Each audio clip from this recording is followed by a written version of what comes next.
Double engine की सरकार ना होने के कारण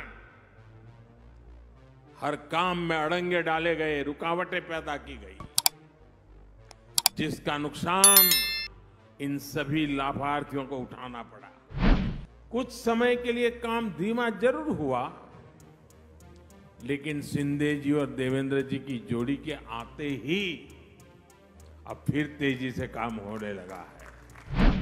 विकास के काम को रोकने की प्रवृत्ति होगी तो फिर मुंबई का भविष्य उज्जवल कैसे होगा? अपने राजनीतिक स्वार्थ की सिद्धि के लिए भाजपा और एनडीए की सरकारें कभी विकास के कार्यों पर ब्रेक नहीं लगाती। सर्व लेटेस्ट अपडेट मिळवण्यासाठी आजच सकाळचं YouTube चॅनल सबस्क्राइब करा आणि बेल आयकॉन प्रेस करायला विसरू नका।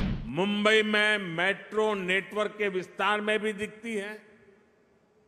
2014 तक मुंबई में सिर्फ 10-11 किलोमीटर तक मेट्रो चलती थी। जैसे ही आपने डबल इंजन सरकार बनाई, वैसे ही इसका तेजी से विस्तार हुआ है। कुछ समय के लिए काम धीमा जरूर हुआ, लेकिन शिंदे जी और देवेंद्र जी की जोड़ी के आते ही अब फिर तेजी से काम होने लगा है। शहरों के विकास के लिए देश के पास सामर्थ्य की और राजनीति की इच्छा शक्ति की किसी भी चीज की कमी नहीं है। लेकिन हमें एक बात और समझनी होगी। मुंबई जैसे शहर में प्रोजेक्ट को तब तक तेजी से नहीं उतारा जा सकता जब तक स्थानीय निकाय की प्राथमिकता भी तेज विकास की ना हो। जब राज्य में विकास के लिए समर्पित सरकार होती है, जब शहरों में सुशासन के लिए समर्पित शासन होता है, तभी ये काम तेजी से जमीन पर उतर पाते हैं। इसलिए मुंबई के विकास में स्थानीय निकाय की भूमिका बहुत बड़ी है। मुंबई के विकास के लिए बजट की कोई कमी नहीं है। बस मुंबई के हक का पैसा सही जगह पे लगना चाहिए।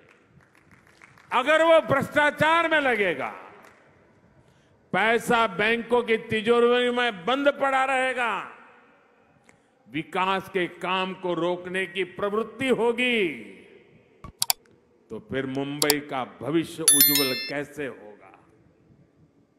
मुंबई के लोग, यहां के सामान्य जन परेशानियां झेलते रहे, ये शहर विकास के लिए तरसता रहे।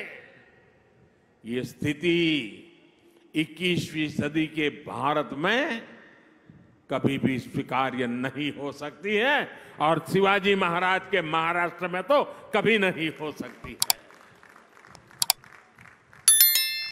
मैं मुंबई के लोगों की हर परेशानी को समझते हुए बहुत बड़ी जिम्मेवारी के साथ इस बात को रख रहा हूं। भाजपा की सरकार हो, एनडीए की सरकार हो, कभी विकास के आगे राजनीति को नहीं आने देती। विकास हमारे लिए सबसे बड़ी प्राथमिकता है। अपने राजनीतिक स्वार्थ की सिद्धि के लिए भाजपा और एनडीए की सरकारें कभी विकास के कार्यों पर ब्रेक नहीं लगाती। लेकिन हमने पहले के समय मुंबई में ऐसा होते बार बार देखा है। पीएम स्वनिधि योजना भी इसका एक उदाहरण है।